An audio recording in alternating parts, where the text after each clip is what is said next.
Today I will show you how you can knit a second sock perfectly matching.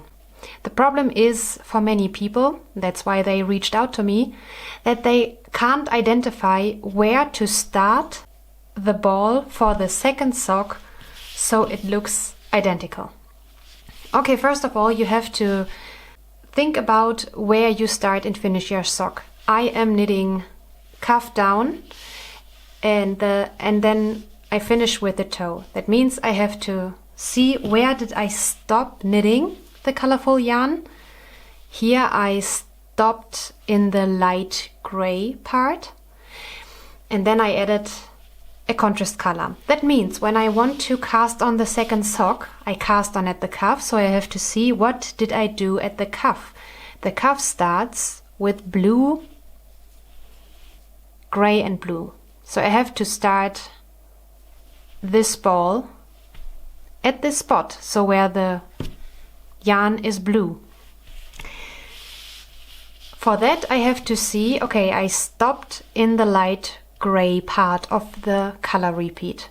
How would this color repeat now go on if we just kept knitting and knitting? So therefore, search in the sock for this light gray part.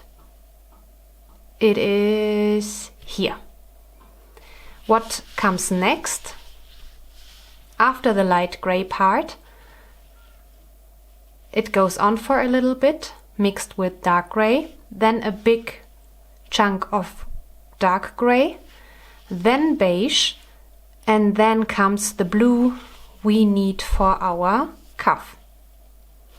That means you have to wind the ball down to where the beige color stops and the blue yarn starts.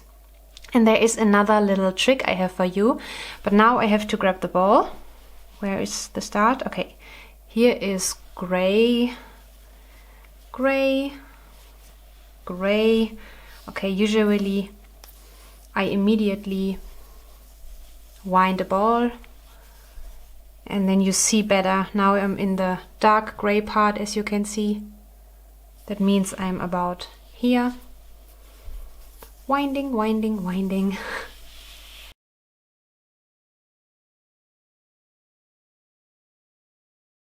Now here is a little bit light gray again. That's okay, because here are some light gray spots and then dark gray again.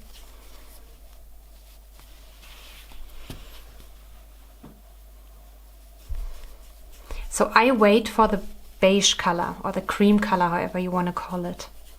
Okay, we are still here, but we want to be here.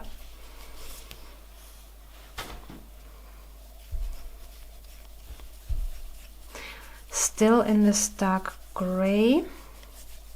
Oh, here it is. Now we have the first beige.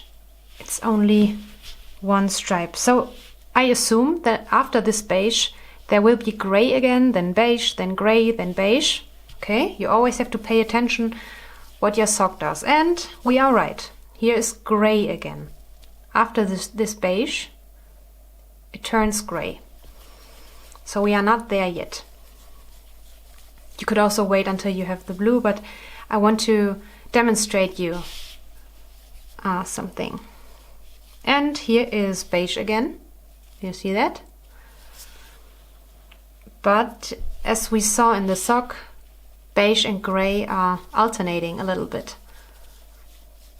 Gray again.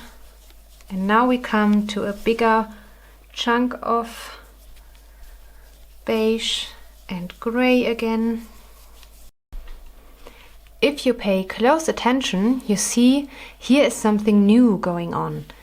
It's, yeah, I don't know, tiny stripes next to each other, I would call them now.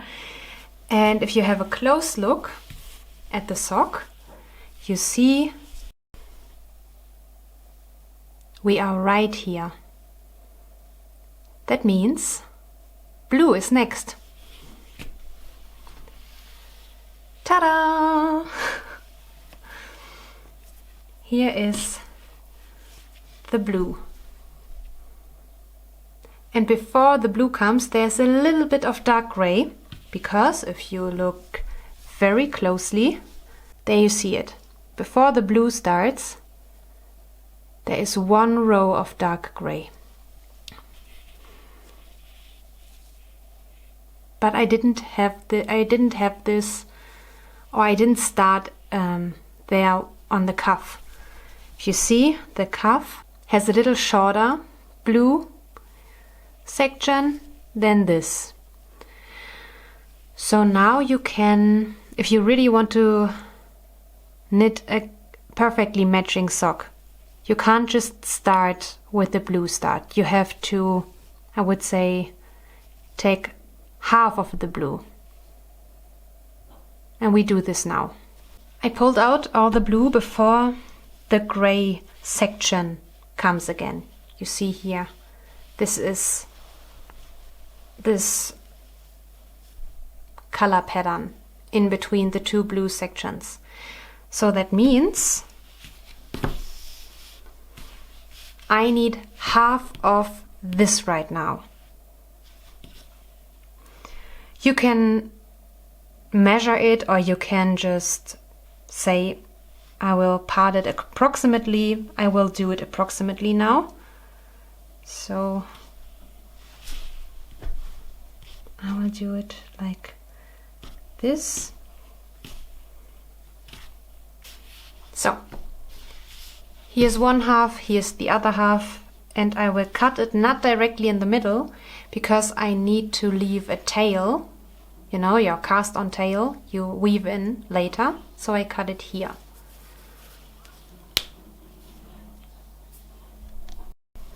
Now you have a pretty mini left over, you can knit into your scrappy project.